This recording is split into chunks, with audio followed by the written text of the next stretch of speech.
Well, hello, everyone, and welcome to another episode of the Global PAD Association's PAD Impact Awards. Today, we celebrate an exceptional individual who has made remarkable strides in advancing equity in peripheral artery disease care. It is my great honor to announce the recipient of the prestigious PAD Equity Champion of the Year Award for 2024. It's Dr. Zola Dandu from East Palatka, Florida. Over the past year, Dr. Dandu has demonstrated an unwavering commitment to supporting the Global PAD Association's diversity, equity, and inclusion initiatives.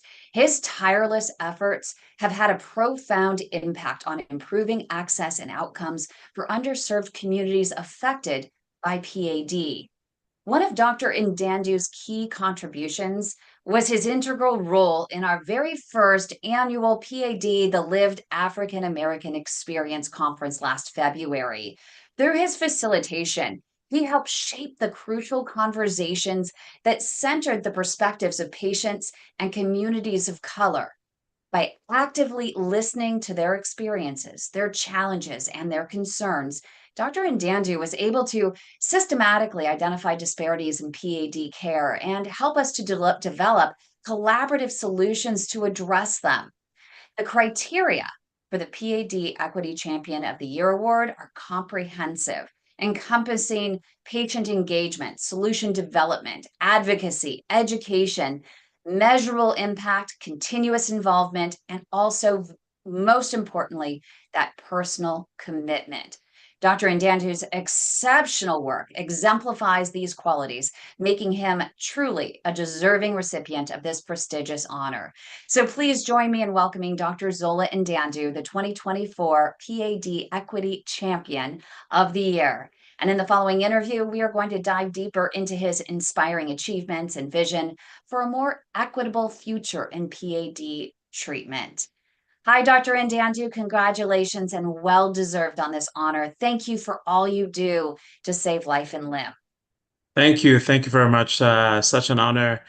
To me, this is just everyday life. But to know that what I do, my day-to-day life makes a difference somewhere else is very humbling. So thank you. Thank you very much for the honor and for the opportunity to be here to chat with you.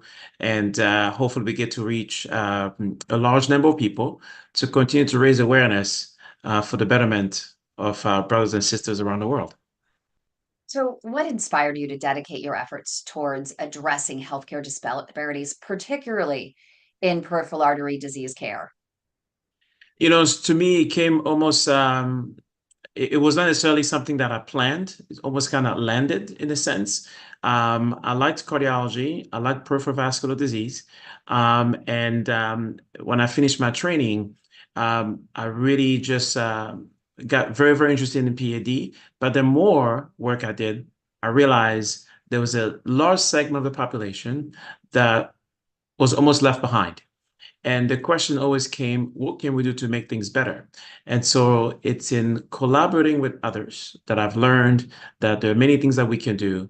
And also in really taking a step back to listen to patients, to hear people's experiences, you find out we can definitely do better. So this is where I really got motivated and became my mission, not just for myself, but for anybody that I came in contact or across, and anybody that we trained to make sure that they look out for people that historically have not been treated as well as they should be.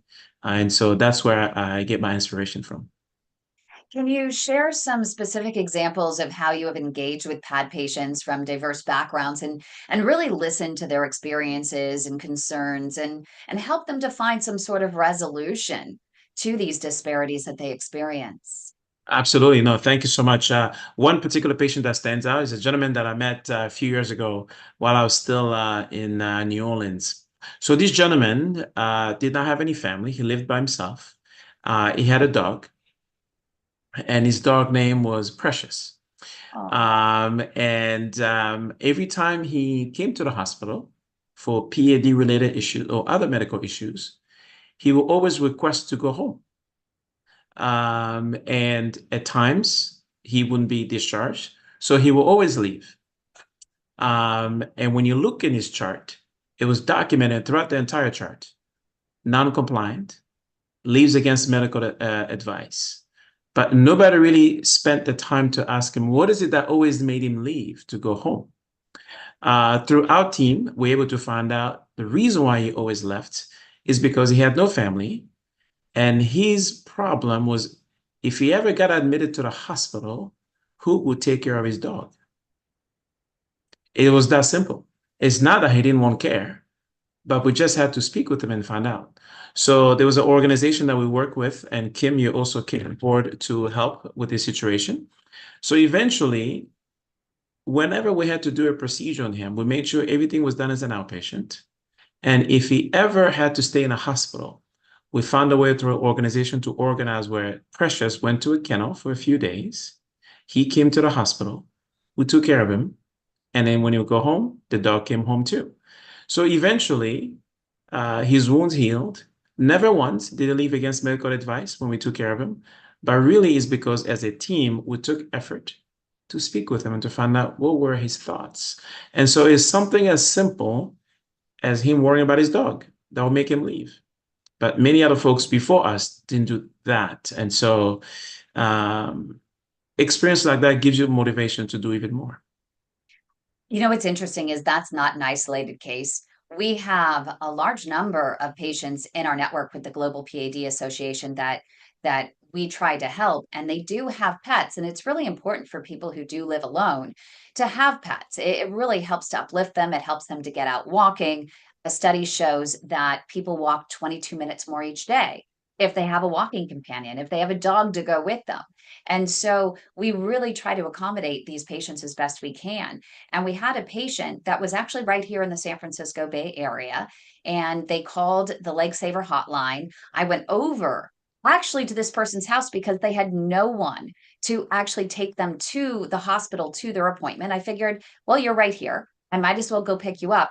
When I got there to the house, I picked her up, brought her to the hospital, and I had a feeling I knew she was going to be admitted. And she says, I can't stay here at the hospital. Yeah. I mean, her wound on her leg, it was oozing. She had a paper towel in her sandal to catch the ooze. That's how bad it was. And she said, I can't stay here. And I said, no, you have to. She says, I have a dog at home. What am I going to do with this dog? And I had to go back over to her house, get this dog, and we had to go ahead and fund. And she had to stay in the hospital for a week. So it was more than $300. But we were able to cover it through the Global PAD Association because she couldn't afford it. And those are the things that we need to work on, Yeah. finding grant or solutions Yeah. for these people and find that understanding. And that's just one of the many disparities, That's that correct. people experience. Are there any others that would affect more people of color that just listening and understanding would help you as a doctor to provide greater limb saving care for those patients? Absolutely. So I think really what I tell people is that the close your eyes exercise, meaning when you meet a patient, all of us are so busy. We have to run around, we have to do so many things. But if you just close your eyes for 30 seconds and just pretend for a second that that person in front of you is your family member, Yeah. and then you open your eyes, your behavior could potentially change because we all want the best for our loved ones. And even when our loved ones deviate from what we think is the right thing to do, we spend extra time to help them to understand that they have to do right. Now, sometimes that doesn't work out, which is part of everyday life. But I think it gives us that chance to go a bit extra to help patients because it's not easy. When somebody gets diagnosed with CLTI, on the average, in the subsequent 3 or 4 months, they have close to 19 visits. It is not easy. Now, if that person has to go to see a doctor, either his or herself, fine. But more than likely, that person is accompanied by somebody. That somebody is not going to work that day or has to drive somewhere else that day. So it's very complex of a disease process that we treat, which means our patients are very complex. And so it takes quite a bit of a team to really take care of these folks at multiple levels. not just from the vascular standpoint, the work that we do, but from a social standpoint as well, from a family standpoint as well, from transportation, from the care management, all those things put together. So in order for you to see those things, you really have to be engaged with the patient more than just what is your blood pressure today? What is your ABI today? What is your ultrasound today? It's just not enough, unfortunately. And many of us cannot do it because we're so busy. So having a team really makes a difference to be able to address those issues for our patients. And once you identify those issues, then actually everything goes very smoothly because you know what to address. But without knowing, we run into so many roadblocks that makes it very difficult to achieve the best results sometime that we're looking for. My number one key question that I always ask every single one of the patients that come into our network is, please, can you give me a list of your priorities? What's your number one? What's your number two? What's your number three? And it's Yeah. so interesting when I talk to folks from the South and people of color from the South, and I love this, is that family is always number one. Yep. And when you, and I always, every single time I have to ask the question, so where are you on the list? Yep. Where are you on the list? Where Yeah. is yourself on this list of priorities? Because you can't give 100% of yourself unless you're 100% whole yourself. That's correct. We need to keep you on 2 feet. We need you to prioritize your legs so that you can actually execute on your other priorities. That's What correct. what is your number one question that you find truly helps to get to the bottom of who these people are and how you can best execute on their care? Thank you, sir. That's a phenomenal question. So most of the time when people come in, we say hello, I introduce myself, and I'll ask them, what trouble are you having? Even though I might already know what's happening with them. And then I want to hear from them. I want to hear their perspective. It's not the images that somebody sent me. It's not the angiogram that I saw because I'm here providing a second opinion. I want to know, what do they think of what's happening to them? And then the other thing too that I find that's really, really has been helpful for me is to be upfront with patients and families to let them know the magnitude of what we're dealing with. Meaning, people just say, well, it's just a wound on your foot. What we know, the mortality, the morbidity associated with this is far greater than many cancers. Yeah. So I want to make sure upfront that all of us are on the same page. So we all can give our best. We all can give our effort to make sure that we have a successful outcome. So I go to the details of the 1 year risk of amputation, of dying, of not having a healed wound. I go to the 2 year, the 3 year, and the 5 year mark. And I let them know how serious of a problem we have. And then I let them know that as difficult as it is, it's not impossible. Difficult Yeah. just means we need to work harder, but it's not impossible. We can do it, but we have to work together as a team. And that team comprises really of all of us. So it's the medical community, it's the patient, it's the family that's there to support them, and it's anybody else that will jump on board to help. So I find that when I bring it up that way, as difficult as it is to hear those numbers, it helps everybody to understand this is a serious problem that we have to address seriously. Just like you don't hear about somebody skipping chemo if they have cancer, unless physically they can't do it. Most people will go because they understand that cancer is not a good thing and we have to treat it aggressively. But unfortunately, PAD, critical limb ischemia, has not reached that level of awareness. And so sometimes people don't understand uh, even within the medical community. How many patients do we have? I'm sure people on the panel can tell that they've been to emergency room or to a physician's office. They've been told to just go home. Meanwhile, something is brewing. And so whenever I bring up the seriousness of the problem that we are dealing with, I find that people really come on board and all of us put on our boxing gloves to go for a good fight and give it our best. How do you ensure that when they leave that room, that there is at least a glimmer of hope that inspires them to maintain compliance with your orders for lifestyle modifications and to Yeah. maintain a regular regimen of their medications that are required of them? I think it's just the way I speak to them. I bring it on board the way I communicate with them to let them know. And I also let them know how it also makes it difficult for me because these are very tough procedures that we have to do. Or I have to get on the phone to call other colleagues to do things for them that I cannot provide for them. And on the end, I let them know you don't want us to do all this work and for all this work to go in vain. So let's do the right thing. And the other thing too is when you take your time to listen to people to find out where they're coming from, whatever fears they might have, whatever misunderstanding they might have, mistrust they might have. Once you break through those barriers, it really helps to move forward to make sure we're going in the right direction. Because, I'm not an accountant. So if I go to my accountant and I leave the office with more questions, that means he or she has not done their job.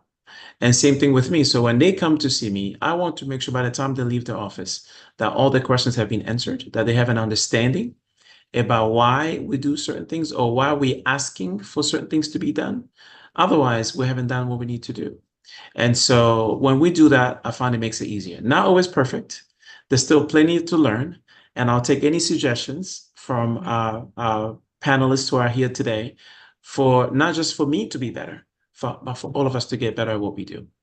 That's actually a really good way to open it up. I'm curious if anyone has any suggestions before we get to your regular questions. Hold on to your regular questions. Let's answer Dr. Ndandu's questions on suggestions that we might have as patients to help improve the care that we're receiving from the doctors, the conversations that these doctors are having with us as patients. Why don't we get Douglas go ahead and unmute and offer your suggestion to not only Dr. Ndandu, but other doctors who may be tuning in.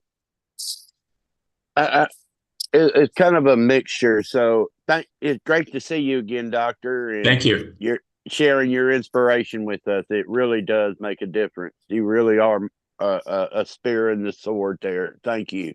Thank you very much. And for me, I think you hit it on the nail. When I drive home, what hope do I have driving home after I leave the office? Because I'm thinking life doesn't stop. Bills, family, work, all that doesn't stop when I'm diagnosed with PAD. It just adds to the dilemma. Now I have PAD. I can't walk. Now I got to have surgery. I got to take off. I got to do all these things, money, insurance, all that stuff. So for me, it's that feeling of driving home with that hope that this can be taken care of. And I get that. I've had experiences with doctors that were horrible and good. So it's that feeling that I get when I drive home, and that you really did spend that extra 5 minutes answering my questions, or at least asking me, Mr. Salisbury, do you have any more questions? Is there anything I haven't explained to you that you don't know yet? So Oh, I good think one. yeah, I think it's that extra time. And you're right. How busy are you and how hard that is to do sometimes. But that for me, it's that feeling of hope driving home. Yeah. Irrespective of how busy we are, the truth is it's the right thing to do. And because it's right, we have to do it. And Juanita, go ahead and unmute Juanita and offer your insight to Dr. Ndandu about, things that you wish doctors would say to you inside the consult about your condition.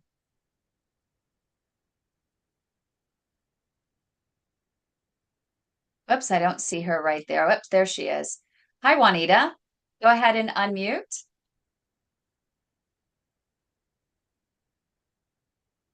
She's working on it. She's working on it.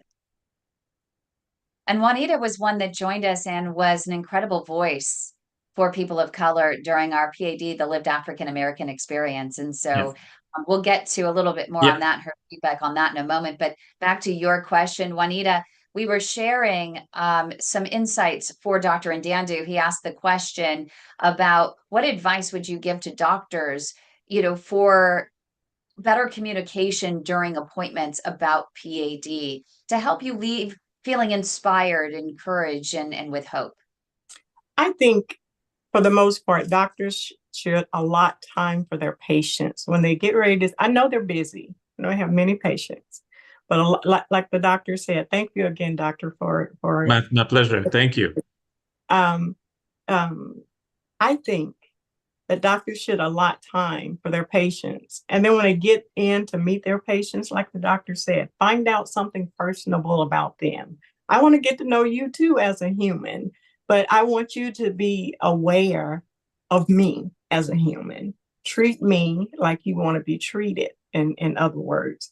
But and for most, I'm not going to say all doctors, a lot of doctors, they come in, they see you 10, 15 minutes. Again, you're a number on a file. You're just a number.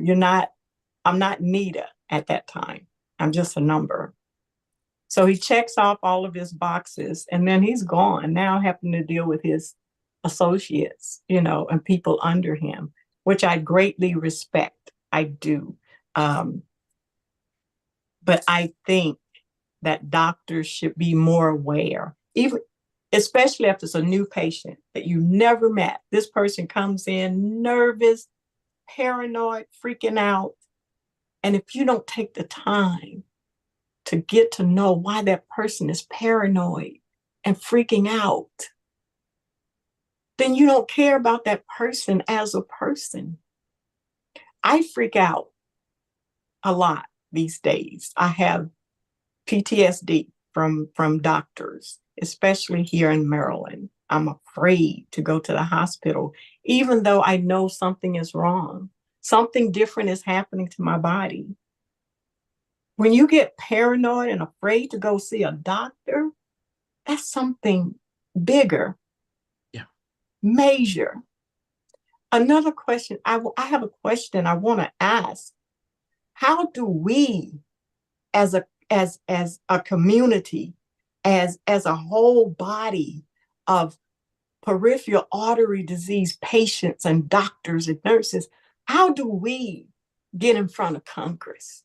How do we sit at the table and say, we're being ignored? Yes, cancer is terrible, but what we have is worse than cancer. For me, it's worse. How do we get a seat at the table so that people can hear our grievances, our worries? How do we get there? How do we get a chair? Yeah. Phenomenal question. I think it's all of us working together. It's you. It's your voice. It's your experience. Because today, many discussions are being led by people, but not included. So your story is not heard. And so people need to hear your story. We are here as physicians to serve the community. But when people are traumatized or fearful or mistrusting of us, then we have a lot of work to do, because otherwise what we've learned is of no service, because our goal is to serve. Now, if we got to this point unintentionally, well, we need to take a few steps back and learn so we can change our ways. Because if we don't get better, it's a problem. And we're not talking 1 or 2 or 300 people. We're talking millions of people here in the US, but around the world. And so if we don't do better at what we do, it's problematic. And so I think when we look at it that way, then I think there's more incentive to fix, because it's not an issue of a person or an institution or a group of people, but it's really, like you said, it's a global problem that requires global action. And when you mentioned patients, you mentioned physicians, you mentioned advocates, you mentioned politicians. Because if you and I walk in Congress today and lock the doors and ask all those politicians there, do you know somebody who's been amputated? I bet you every single one in that room will raise their hand. That means they've dealt with it one way or the other, whether it's a family member or a friend or an acquaintance. They know somebody who has suffered from this illness. But what they don't know is the seriousness of the illness, because it's one person and it's two or three and life goes on.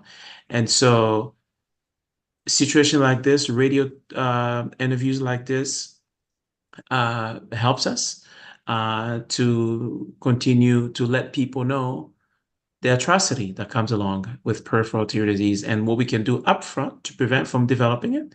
And then once we develop it, to diagnose it early, so we don't end up in hospitals, to prevent the worst that could happen, even though it's a small number of patients in PAD that get to the point of developing ulcers that 1 or 2%, but it's so costly within that 1 to 2%.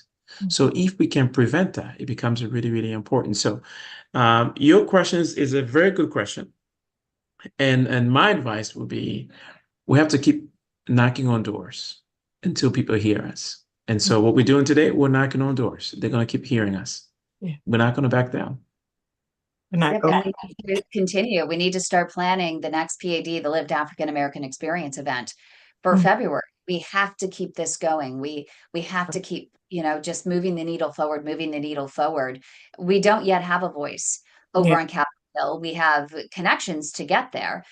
We've lobbied, Congress and sent emails and such, but they only pay attention to a certain subset of doctors and a certain subset of organizations that have a lot of money. And so it does make it difficult.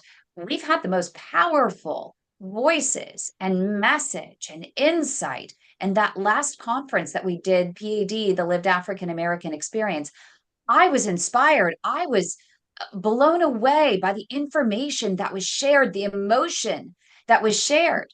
Did anyone from Congress? I sent it to quite a few people. Did any of them watch? No. I sent it to several large organizations. Did any of them watch? No. I sent it to several people in industry. Did any of them watch? Well, 2 people from one industry organization, a pharmaceutical company that we all know, Janssen, and we had Dr. Richard Brown there. We had Jillian, who was also on their team, the head of DEI for Janssen, who was there. And they showed up, which was amazing. And of course, we had the amazing Dr. Dandu there, showing up, listening, really helping to facilitate a powerful conversation. We had Mary Yost, who is the global PAD researcher. I mean, amazing. And so, we did have a few people. I think Dr. John Phillips came in for a few minutes. He was on board. Yeah. So, we did have a few, but we got to keep growing this and helping it to evolve.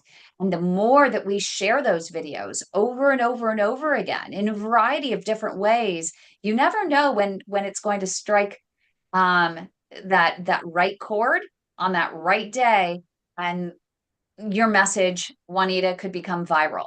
You have so many amazing videos that are out there where you shared your heart and your soul, with the world. And so we just got to keep sharing those messages and getting them out there. Yeah. And the other aspect to this is also, as we talk about raising awareness. So awareness, it's within the medical community, is with the community at large. I have a interesting experience very recently here in the past few months. There was a patient that was in another part of the state where he was in a hospital, had multiple procedures, things were not going well. And I'm sitting on the couch on a Sunday, and I get both an email and a text from somebody I don't know. It's the son of the patient. And he tells me everything his father is going through. And he says, I saw one of your videos on YouTube. I didn't even know I had a video on YouTube. So it could have been one of these interviews. But my cell phone was there. My email was there. They reached out to me. This was on a Sunday. Tuesday, he was here by me. Wednesday, he had a procedure. He was facing an amputation, still has his limb today. And so it's because as a patient and as a family, they didn't take amputation as an option. They said, let's go look. And so they just happened to find me that way. And we've established a phenomenal relationship. We text back and forth. I was texting them yesterday afternoon to check on him. And so we just have to keep raising awareness and sharing stories like this, because these are the stories that people are not aware of. Why is it that somebody had to drive 5 hours to come and seek care on their own? It's not, this was a phone call from their care team. This is the patient on their own. And so we can do better for sure. You also had a patient just recently that ended up seeing an article that was about a doctor in Mississippi. And this patient had this woman had her daughter that was on deck for amputation. And she went all the way to Mississippi because she found this article online and said, hey, here's a doctor that is going to try to save the limb. The doctor couldn't. And then the doctor ended up saying, hey, I'm not going to give up on the patient. So key. I'm not going to give up on the patient. I'm going to give up the patient. And he ended up calling, this is Dr. Feluso Fakarede. Absolutely adore him and what he's done to really raise awareness. He sent the patient to you and you were able to save the limb. And it's such a great web that we've woven in the CLI community. And it's amazing that when a patient doesn't settle, when the patient ends up, I don't care if you have to go to page 10 on a search engine, whether it's Google, Yahoo, MSN, or DuckDuckGo. Literally, don't just go with what's right there in front of you. Search the pages, go beyond the sponsored ad, go beyond the big names with the big money and see if it leads you somewhere further into something new and something next.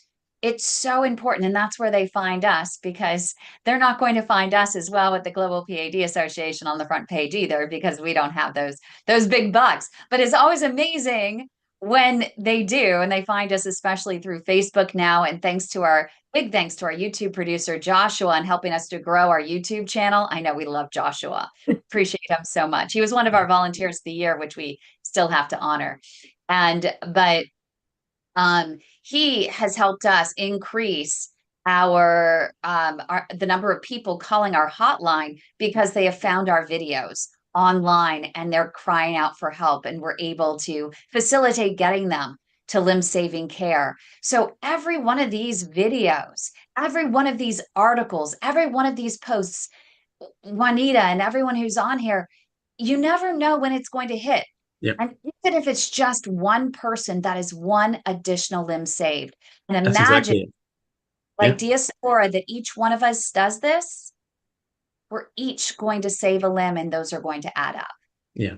And that young lady that you mentioned, she came when she left Mississippi. She flew back home to Georgia.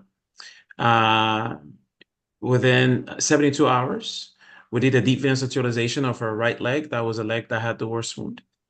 And that's been about 4 weeks or so ago.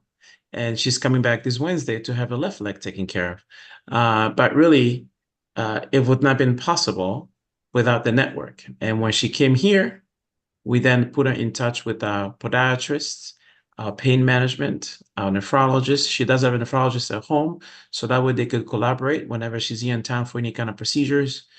As you talk about hope, same thing. When she came, we sat down. I brought the entire team together. And for them, that's all they needed. Whether we do come short, but knowing that there was an entire team that was involved in caring for her in terms of who she is and addressing her issues, for her and her family, that's all that matters. And so we're looking forward to working on it this Wednesday. And I'm hoping we're going to have them on the show one day so they get to share their experience as well. Oh, I would love that. I talked to the daughter and I just the mother, and I absolutely adore her. She is just a wonderful lady and Absolutely. so resourceful, fighting for her daughter. It's so incredible. Yeah. I want to open it up. Nancy, go ahead and unmute, and then I'll go ahead and get back to Douglas because he's dying to jump in again. Nancy, go ahead and unmute. Hi, Nancy. Hi, how are you? Great to Hello. see you. You've been an active participant throughout the year in the PAD, the Lived African American Experience. You were part of the prep sessions. I'm curious if you wanted to add to this conversation. I know that Dr. Dandu had originally posed the question about how would you as patients help guide doctors in facilitating a better experience in those consults?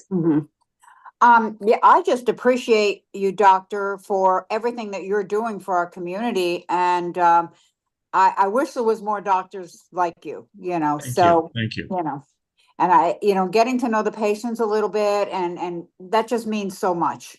Because Thank you. sometimes I think the thing with me, so many times when I get with doctors and, I know they're busy and I just feel like I'm rushed and I have unanswered questions. So, like Juanita said, just the time to get to know us, I think is a lot. And it's such a scary disease for us to try to understand everything. I mean, until I was diagnosed, I never knew anything about it.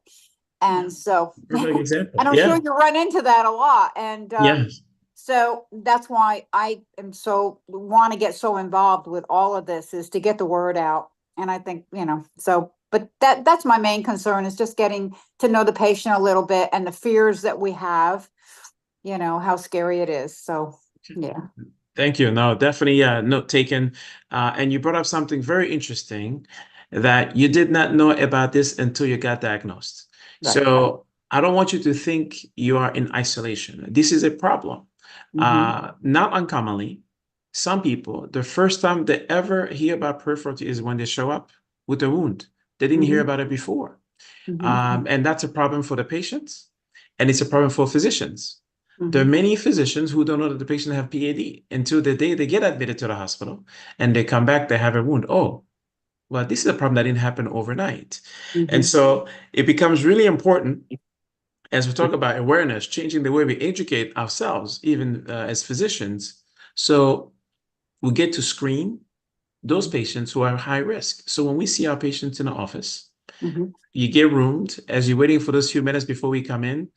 If we ask the patient to have their shoes and socks off, not a bad idea. We check your pulses. If your pulses are weak, it doesn't mean you need a procedure. It just means we need to identify, diagnose, treat, and educate. And that treatment will be taking aspirin, making sure your cholesterol is taken care of. If you have diabetes, it becomes a good point to have that discussion to say, hey, you have diabetes. Your diabetes is not well controlled. The fact that you have diabetes, you have a lifetime high risk of getting amputated compared to somebody who does not have diabetes. Let's work on that. When people start hearing these things early on, then hopefully we can do better things so they don't end up in those hospital beds. But when those things are never discussed because they were never looked into, screened, diagnosed, treated, or educated, then by the time the bad things are happening, it's so overwhelming for everybody to swallow that pill, versus much earlier in the process, it would have been multiple sessions of education, but at least the person was not having any issues. So it really becomes extremely important for us to do that. So the awareness issue, I'm glad you brought it up again. And regarding the time and the questions, at least for me, I beg all my patients, if you come to the office, I know for sure you're going to forget your questions. You're going to have 10, you're going to ask me 3. I tell them, write it down when you come, just open up the lists and we'll go through every single one of them, such that when you walk out the office, I want to make sure that all your questions have been answered. And I don't have to have answers for every single one of them, because if I don't, I'll call somebody who might have the answer. I don't have to have the answers, but I want to make sure that your questions are being addressed. Well, thank you. My pleasure. We have quite a few here that I'd love to weigh in on the PAD, the Lived African American Experience, that wonderful event that we had and the inspiring conversation that we had. And I'd love to start with you, Dr. Dandu, some of the greatest lessons that you learned from that and what you took away from that conference. And then I'll open it up to Douglas on that. And I see Marcia O. I love when Marcia O joins in. She always has incredible things to say, and she was a part of it as well. Would love to hear from Marcia O. And we'll hear from Juanita again, as well as Nancy and anyone else who wants to jump in. But feel free to join the conversation. But start with Dr. IND Dandu, because that was, you played a critical role in that. You stayed the entire event. Yeah, it was fun. It was a good day. What I learned that day is some of the things I mentioned earlier. It's really taking a step back, because yes, we've been studying, yes, we've learned all these things, but really you don't know until you hear from the patient. And so what I learned really is take a step back, hear what the patient have to say, hear what their priorities, because somebody might come to you and they've been dealing with the wound for 11 months, 12 months, and you have no idea what those 12 months meant to them. And you don't know how life was for them 3 months before. So if you don't know those things, it doesn't matter. Even if you have the best hands, you have the best team, if you just jump and trying to go forward, you're not going to do well. So having that understanding means you take a step back, you ask those questions, and let people tell you who they are, where they come from, where have they been, what are they looking for. That way, when you jump in that team, which I call the sandbox, then you can help out. And so what I learned really is, for me, the key factor from that day was to hear everybody's thoughts, fears, misunderstanding, and what people want. And it really comes down to just listening to one another. It does. How about you, Douglas? It was a fantastic day in learning the different experiences that we all share. And it's crazy to think that PAD does not discriminate at all, does it? It's everybody and it's insanity in this. But I kind of want to go back to the doctor thing real quick. Yes. I've questioned him about this before. So we see all these doctor conferences all over the place, and I'm wondering why. And I agree with Juanita. At some point, why can't we have a table there or a chair at those conferences and have these doctors listen to us even 30 minutes, or ask us questions at these conferences, so that we can get that information out there? Because it's like all the things that we do with PAD Global Association, how many doctors really show up to hear us and listen to us? We get all you special ones like you, Dr. Dandu, and all the other ones that hang in with us. But what about the thousands of other doctors out there that need to be reached, so we can address them also? Phenomenal point. Some of these meetings, I know some of the organizers, because we all talk and communicate. And when we start talking about organizing our next rounds of meetings, this is one thing I'll bring up: to have an opportunity to hear a patient speak to the audience, to let people know, what does it mean? Because most of us don't know. We think we do, but we don't. We talk with you 2 minutes, but that's not enough. We need to hear your experience. When you sign up for that procedure, when you have to go home the night before, you don't eat and drink, you're not sleeping all night because you worry about what's going to happen. You have to get there at 6 o'clock for 8 o'clock procedure. What goes through your head? Most of us just don't know. No. And we need to hear that. So I'm going to advocate for that. I think that, it would be amazing, because I think that this could be, over at NCVH, I think that Dr. Craig Walker with NCVH, he's always progressive. And just to have a panel of, we have Douglas, we have Charles, we have Juanita that could be there. We have quite a few patients right in that one little area that could be on one panel that you could end up, and maybe you and I could joint moderate, a discussion about that, just with them. And Douglas, just to your point, I know you want to know kind of the overall. What I was told at a lot of these conferences, there is it's very strict in terms of the guidelines, that you can't have an audience of patients at these conferences. Supposedly, this is what I was told. And so they have to be very strategic in how they bring you in and incorporate you into the conference. I have been at quite a number of conferences where they'll bring in one token patient to share their story. There was one at AMP over in Chicago, Kyle, who had one of the most powerful presentations, put people into tears, because it was just horrific what this attorney with PAD had and how it was debilitating and almost cost him his entire career. And he's only in his 50s. And that was powerful. But I'm tired, honestly, of just the one token patient. Juanita brought up a good point earlier. Why aren't we at Congress? Well, Juanita, we are at Congress. You are at Congress. One of you. They always select one person. And I think that one person can have a powerful voice, but I think that there needs to be a panel of patients. And that's why I like what we're doing. And I wish that more people would come to our table. Yeah. Charles Winters, who's the head of our DEI committee for patients, had this idea that it's come to our table. Come to where all of our patients are. Don't bring one token patient to you and think their story is representative of everyone. The one consistency about PAD is the inconsistency in experiences. And you need to be able to share as many experiences as you can. Not one of you that's in our network of 12,000 PAD warriors across the globe is the same.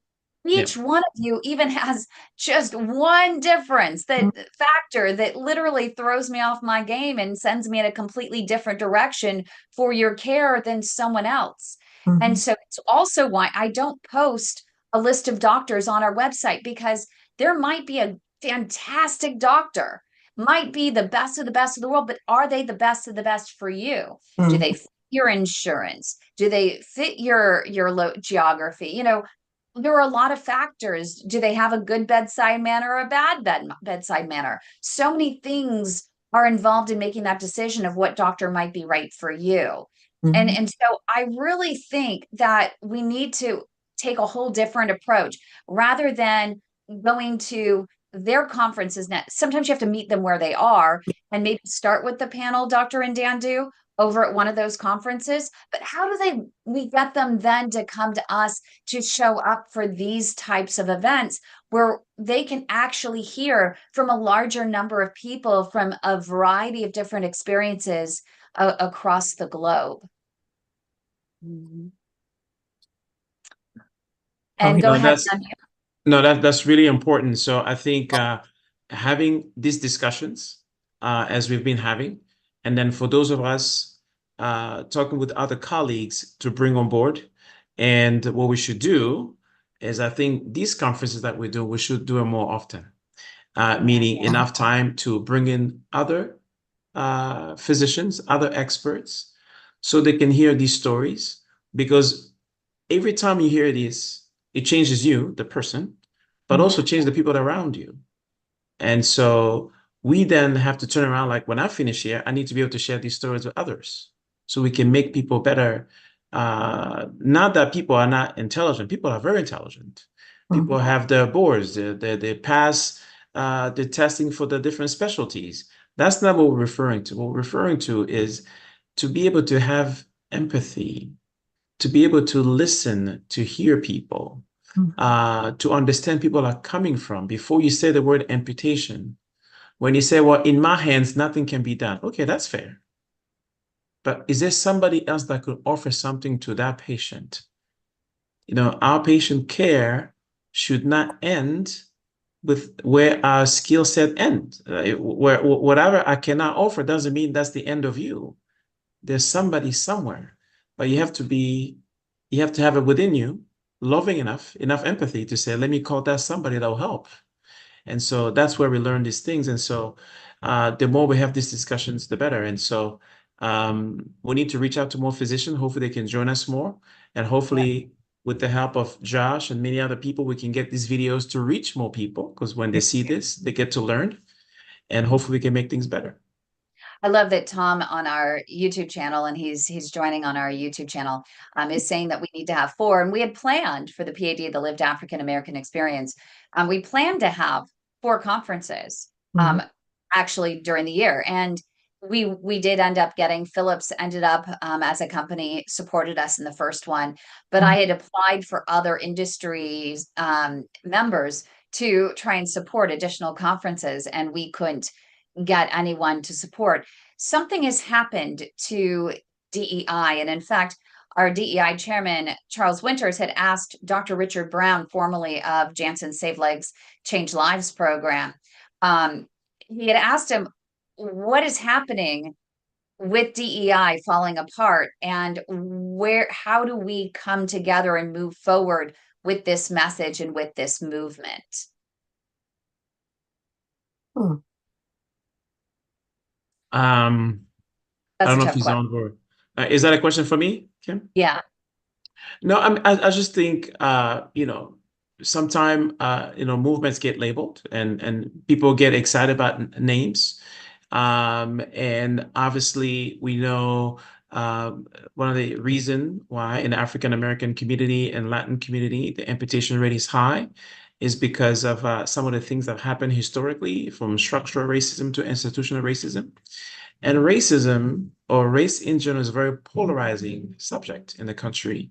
And so when it comes up that way, uh, there's a lot of tension. But what I tell people, I say, let's just put everything on the side. Let's just talk about love. If it's all about love, it doesn't matter. Yeah. Like I said earlier, if you close your eyes and look at that patient in front of you like a family member, it doesn't matter. You do what you do for your family members. You make sure they're on the right medicine. You offer them the best treatment. And if you can't treat them, you call somebody that will treat them. And that way, it takes away the stigma, but people just have to do the right thing. When I hear Miss Juanita said to me that she's fearful, that she's nervous, it doesn't matter. You can talk about DEI, we can talk about race relations, and things can get polarizing. But really, at the end of the day, we're just talking about a beautiful woman who says, I just want somebody to hear what I have to say. Yeah. And if you don't have a heart, then fine. You can come up with all kind of excuses. But really, talking is the simplest thing we can do. Listening, it's easy. We just have to do it. So I think when we start looking at it that way, it put things in a different perspective. We just have to listen and try to help one another. And that's what we do for our loved ones. So why can't you do it for somebody else? If it's difficult, just close your eyes. Yep. Juanita, do you want to jump in? Yeah. First of all, I want to say that the conference we had, it was awesome because it made me feel like what, it made me feel I wasn't alone in this fight. It gave me people pushing me to get on board with all of this. It gave me strength. It gave me hope for the future of this disease, this struggle we're having, and all the input that we had on that day. It just made me feel good to know, once again, I'm not in this fight by myself, but just know that it is a fight, and it's a fight to the finish for us. What I don't like is, again, the fact that with all the information that's out there, the fact that we get on here and we talk about our experiences and our disease, that is not catching on to people to say, let's take a look at this particular disease, because there's a lot of people out there dealing with it. So we got to figure out how to help them. I want to hear those type conversations from Congress, from the doctors, from the nurses. All I want, honestly, is a seat at the table. Whatever table it is, whether it's round, square, I just want a seat so I can share the happiness, the fears, the pains, the joys, the people I met, wonderful, that helped me along this journey. But also, I need them to know, I want people to know that there's so many of us out there. And it's like they're afraid to come out of the darkness. They're afraid to show that they have a wound. They don't want people to know that they're that ill. Well, if they're not sharing their stories, we're not getting to them like we should. Mm-hmm. And if doctors are not examining these people and sharing what they're dealing with and knowing the process of getting them where they need to be, if these doctors are not doing that for us, yet putting fear in us, It's a lot of people in the dark, doc, that we need to try and pull up out of there. Yeah. And in order to pull them up out of there, I feel like those tables, those seats are important. And I need to figure out how to get at one of those tables. That's my issue right now, is getting to one of those tables. Well, you're on our table, and we have companies that are actually willing to come to us. And I know, I wish our friend Charles was here. He's getting ready for a procedure on his own.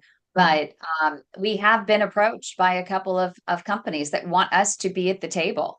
Awesome. And so they're asking us to, for advisors, patient advisors. And there have been a couple emails, that have gone across, and there are future research opportunities where I know that you have already responded that you want to be on the design for, advisory board for some of the research trials that are happening at a couple of different universities and with a couple of different companies as well. But we need more. And one of the things that I think would be, might as well say it openly, is I will introduce you to some folks over the American Diabetes Association that with their PAD Alliance, they are doing a brilliant job in, getting in front of Congress. And so I'm sure that they would absolutely love to have you be on their team as a patient voice.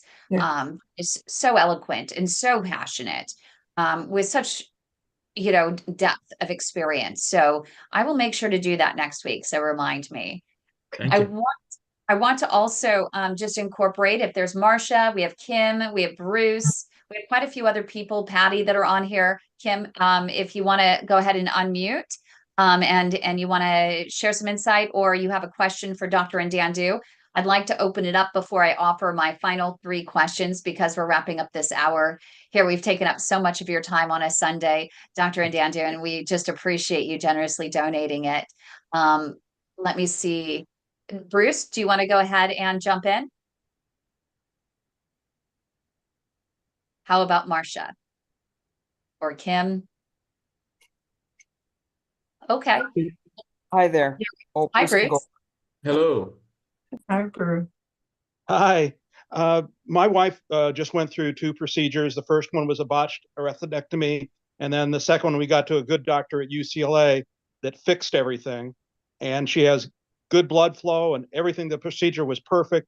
She's now been dealing with pain in her left foot, that no medication that she's on is helping her. And all we get is that the nerves were lacking blood for so long that they're firing off, getting used to getting blood, and you just have to last it out. There's nothing you can do about it. We're a little frustrated with that. Now, is this the same leg that was treated, the left side? Yes. Okay. So yeah, it can be very, very difficult with this situation, and sometimes our traditional narcotics, they just don't work. And so it can be a combination of both narcotics and non-narcotics. And so what I find very, very helpful is whenever I have patients in this situation, I'll get our pain doctors involved right away. Our pain management team, they have a whole spectrum of things that they can offer, from medications to injections. They can do procedure where they can do ablation on the nerves. So there are many things that they can offer. So that's what I usually do. So I don't know if this is something has been offered to you and your wife or not, but if not, I'll definitely encourage you, whether to your primary care doctor or to the vascular specialist that worked on you, if they can put you in touch, put a referral to a pain management doctor, and hopefully that person can then sit down and find out what can they do to help. Living in pain, it's not a desire for any of us. And I am so sorry that your wife is going through all of this. So that will be my recommendation, to sit down with a pain specialist, and hopefully they can come up with something to help with the ongoing pain that she's suffering. How long does reperfusion pain last typically? That can vary. I mean, I've seen it happen for a few hours. I've seen it happen for a few days, but not months or weeks at a time. So if it's that persistent, I think it's definitely worth seeing somebody, see the something they can offer you. And sometimes you might think it's a reperfusion pain, but actually it could be something else. It could be neuropathy. It could be nerve impingement. It could be anything. And so there are many things that pain doctors or even podiatrists can do. Sometimes even the nerves close to the foot, they can do neurectomies. I mean, all these things they can do to help with pain. And so I think I would definitely encourage that approach We did, and we see if did get somebody a can help you. referral. We did get a referral to a pain doctor that she saw like a week or two ago. He went through her medication that she's on right now, which again, of course, she's on blood thinners, Plavix and Xarelto. She was on gabapentin, 300 milligrams 3 times a day. He switched her off of that to Lyrica, 100 milligrams 3 times a day. And then he also put her on methylcarbinol since she had that when she was in the hospital. And that just really makes her sleepy. And none of them really give her any relief from any pain, none of them at all. And she sleeps with one narco each night, which again doesn't really help. She just put her thumb down. She said that doesn't really help. So I guess we just need to go back to him. We do have a consultation with a neurologist at UCLA, but we couldn't get on for until November. And even then, it's going to be a telecommunication. It's not seeing anybody in the office. So it sounds like we just need to keep following up with it. I know, and that's also that's so frustrating, and that's where it is. I saw Juanita, jump in and just her hands over her face. It's just like you somehow, and I know even for myself where I've had situations where it's like go see this one and go see this one and go see this one, and trying to coordinate all of that, and then dealing with the call centers and the constant music and press 1 for this and 2 for this, and then you end up with voicemail, and then you're waiting 24 hours to 48 hours for a call back. And it's just this cycle of just waiting and wondering that increases fear and anxiety and stress, which ultimately ends up to your arteries hardening because of that inflammation caused by the stress. That's And correct. Bruce talked before, and one of the things that I would suggest with that particular hospital is UCLA does have an amazing interventional radiology department. And if you go to sirweb.org, SIR web.org, and then go to find an IR, click on the state being California and click on pain management. It will actually show you a bunch of the different interventional radiologists that deal with pain management and might have an advanced pain management technique or tool over at UCLA. I would imagine between UCLA, also USC, 2 of the top hospitals down there with limb salvage programs, that they would have an interventional radiologist that deals with pain management and might have a solution for her that even could be temporary, that could get her over this hurdle. Number 2 is our U.S. Interventional Radiologist of the Year for 2024 is Dr. Mahmoud Razavi, who Dr. Dandu knows well. He is over at St. Joseph's. He might be a good second opinion. And he might also have a pain management solution, but he might also be able to just review her case, make sure that there is blood flow as far as it can get. Some doctors don't know how to open up the pedal loop in the foot. That's something that only should be done when medically appropriate for those cases in which a wound needs to be healed, or in situations such as your wife's where there's extreme pain, it might be an option. But it is worth checking with a doctor who does those types of procedures and does them often for these serious CLI patients, to have them just review the case and see if that might be a possibility as well. I'll give it a try. And again, that website was sir.lab.org. SIRWEB.org. SirWeb. SIRWEB.org. Got it. Thank you very much. You're welcome. You're welcome. Good luck. And we're here for you. So always just stay in touch. And if you do need us to get in touch with anyone, and if you even wanted a second opinion from another vascular surgeon within UCLA, there's another phenomenal one I think I've mentioned to you before as well. And we're happy to reach out. You got it. Thank you. You're welcome. Anyone else? Marsha? Marsha always has amazing insight and comments to share. There she is. It's so good to see you. She was impacted by the hurricane, and she Mm. has been out there like a warrior on her own, cleaning up a big mess. So thank you, Marcia, for always, tuning in, and thank you for joining us here. You were also a part of our PAD, the Lived African American Experience, as well. Go ahead and unmute. Sorry about that. What I was going to say was about Bruce's question in the pain management. I sure hope he's not anywhere near Dayton, Ohio, because one of our main hospitals here, Kettering Health, they just started something called PAUSE, pause, and it's all about pain and not ever giving anybody anything. I mean, you have to be pretty much in hospice to get any kind of pain management. And I don't need it, but after my procedures, I sure did. And I wasn't a patient at that time of them. But, they're talking about going to acupuncture, going to therapy. They have a diagram of the body, and it's like, if it's joint pain, if it's this, if it's that, and it's basically any kind of pain that can affect you. And then they have the solutions on what doctors are to try, and that the doctors get, I don't know what the system is actually called, but like points against them if they give pain medicine. And I think it's just awful that when a patient is in that much pain, that's added stress. I mean, I understand they don't want to do long-term opioid use or, create addictions. But when you're in pain, you're in pain. Don't tell me to go get acupuncture. Yeah, so I can speak briefly to that. It's been very challenging with the opioid crisis. It's made it very, very difficult. So people that truly deserve to get pain medicine are not getting it because the abuse of others. And so it becomes very, very tough. I rarely prescribe pain medication, and that's one of the reasons why I work very closely with our pain management doctor. It requires monitoring, it requires all these hooplas, and I can't do it. I'm good at opening arteries, I'll do all that. Then I ask somebody else to do that.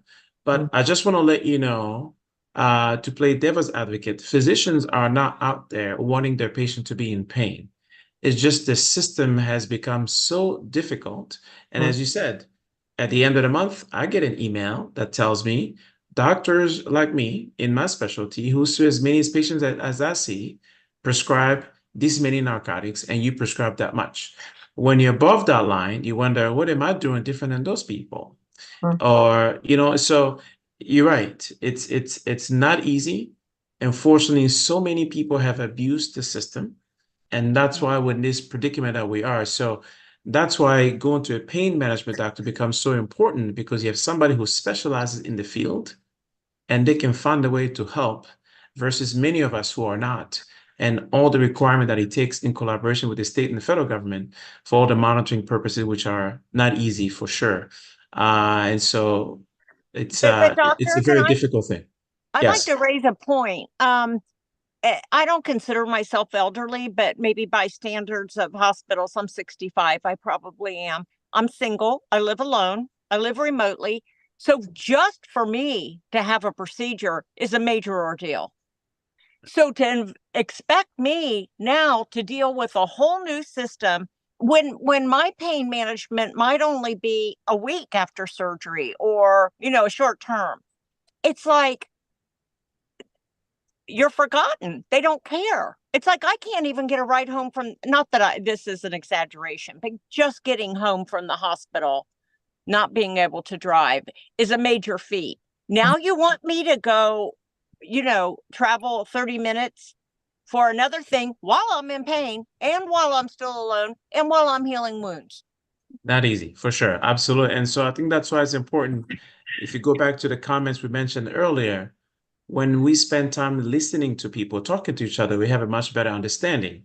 So when you have a patient that has everything you just mentioned, you have to drive this much time to come for a procedure, then these are all the things we have to take in consideration. But if I don't take the time to talk with you, I don't know these things, you feel like a number, and it gets very, very challenging. So to make these things better, I think that open line of communication becomes even more important. because these are subtle things. Somebody might be thinking what's so important is to get those arteries open, which is very true. But how do we get you from point A to point B to get those arteries open and to get you back from point B to point A to make sure you make it home safely? All of that has to factor in our decision-making process. And I just don't know how we get there unless we talk to each other. So Thank you. my pleasure. We appreciate you so much, Dr. Dandu. I know that Darlene had a question, but it looks like she has dropped off. Kim has a question. She wants to wait till after if possible. So I'm going to jump into our final 3 questions here that we ask every single doctor. So get ready. These are some good ones. These are the ones that everyone actually looks forward to. And so many join in just for these 3 questions because they're really fun. The first one is part of our Journey to Diagnosis series, and it's to raise awareness about PAD and the misdiagnosis that occur and the uncongenital journeys that so many of these patients take prior to getting a diagnosis for PAD, despite textbook PAD symptoms. It could be they end up with actual hip replacements. They might end up with a knee replacement. They might end up with a spinal fusion or 2 spinal fusions before the doctor realizes, hey, none of this is working. The symptoms, there's no relief. And they finally realize, oh, wait a minute, we should do some sort of test for PAD. And lo and behold, it is blocked arteries that's causing the problem. So share a case in which you still are shaking your head even today, how in the world this patient was not diagnosed sooner. I remember a case of a patient that by the time we saw, found out patient had blockages, and the artery behind the knee, the popliteal, was occluded. And patient had had pain for 6 or 7 years. Patient even had knee replacement. And by the time we met her, really her issues, because she never got better after the knee surgery, her issues were related to peripheral artery disease. She knew every pain medicine known to mankind by then. You name it, she knew what the medicine was. She knew what the doses were because she had gone through every single one of them and never got better until we opened up her arteries. And so it was just heartbreaking to know that she went 6 or 7 years, including a surgery and multiple rounds of pain medication that really she did not need. And that's one case that stands out to me. I took care of this patient around 2012, 2013 or so, but I still remember that case very well. And once you opened up those arteries? She was fine. We put on the right medications. We did a very aggressive surveillance program where we did ultrasound every so often. She didn't have any restenosis. She did very, very well. But that was her problem all along. But unfortunately, she was diagnosed with something else. I'm sure she probably had arthritis, but really it was not the underlying problem at the time, even though I'm sure her joints were problematic. Our other series is The Pulse, and it is where doctors are sharing their lessons learned for other doctors to learn from. And it could share a case, it could have been a success, it could have been a failure, but share a case in which you learned a lesson and others can still learn a lesson from that case and your learnings today. You know, whenever we see a patient that needs a procedure, we always say, look, you need a procedure because we have to do A, B, C, and D. One thing that I've learned is whenever you meet a patient who is not ready, let them be. It's okay. You tell them everything there is to know, because sometimes people have intuitions or feelings that just doesn't make them quite comfortable. And so I've done a procedure before in a patient who I know the patient did the right thing, was clinically indicated. The patient knew they have to have the procedure. But on the day of the procedure, the patient came in and stated to their loved one that they didn't think they're going to live the hospital life. They just had this feeling, did not share that with me, and that patient did not make it home. And so for me, what I've learned is whenever I talk to a patient, I go through all the details about the risk, the benefits, everything about the procedure. And if the person has any doubt, I always tell them, please go home. You think about it. We'll talk again. I'd rather cancel the procedure, even if it means inconvenience time-wise, they drove, all these kind of things. But whenever a patient has any doubt, for me, I find it to be almost like a subliminal message to me. So what I've learned is I always want people to be 100% comfortable to proceed. So I do my job to make sure I explain everything to them. And if they're not comfortable, despite all those details, I always tell them, please go. You go, you think about it, you, family, call me, we'll talk again, we'll come back. But that's one thing that I've learned. There's no data to support it. It's almost anecdotal. But whenever somebody's in doubt, I always take 2 or 3, if not 5 steps back. That's one thing I've learned. Oh, that is absolutely brilliant. And there's a line that it's normal to have a certain amount of anxiety. It's normal to have a certain amount of fear, but you still, in your heart of hearts, have to have that belief that everything's going to work out. You have to truly, truly trust that doctor. And that doctor has to have that energy coming from you, because they're feeding upon you as a patient. I believe that we're all energy, and there is that energy, that can shift, in a procedure if there is that negativity in the room. And it's something that I'm going to use the example of my mom, and bless her heart, she, has transitioned. And a lot of times it goes through my mind over and over again. What could we have done? Could we have gotten her in sooner? And the thing is, with my mom, she was so fearful of all of these procedures. And even though she supposedly trusted the doctor, she never believed that she was going to have a good experience, because she never had a good experience. And so I could only imagine that we were not meant to diagnose her aortic dissection earlier, because she was only going to be left to suffer further, because no matter what doctors would have done, it wouldn't have gone well for her. And so if you have that kind of mentality, it's not going to go well for you. And it's not even worth the doctor's time to do it. You have to literally do whatever you can to get in the right mindset prior to any procedure. And the right mindset is something different for everyone. You're the only one that can define it for you. And if you need a psychologist, if you need a counselor, if you need someone of faith from the clergy, someone to sit and talk to and help you to get into that right mindset, it is so important to have that healing mindset. It is so powerful before you go into any procedure. Yeah. Well, Okay, thank you. one more question. Okay. One more question for you. Okay, the 6 minutes that mattered. We came up with this idea for this series because when I was at Forbes magazine, everyone always wanted to know what was that inflection point in people's careers that set them in a certain direction or put them in a certain mindset. And we are doing the 6 minutes that mattered because this series is sponsored by Reflow Medical, which has the spur scaffolding, the retractable stent, and they want to drive home the importance of patience, to leave that balloon up for, and that scaffolding up for 6 minutes. It's gonna make a difference in long-term patency if you just have a little bit of patience. So much can happen in 6 minutes.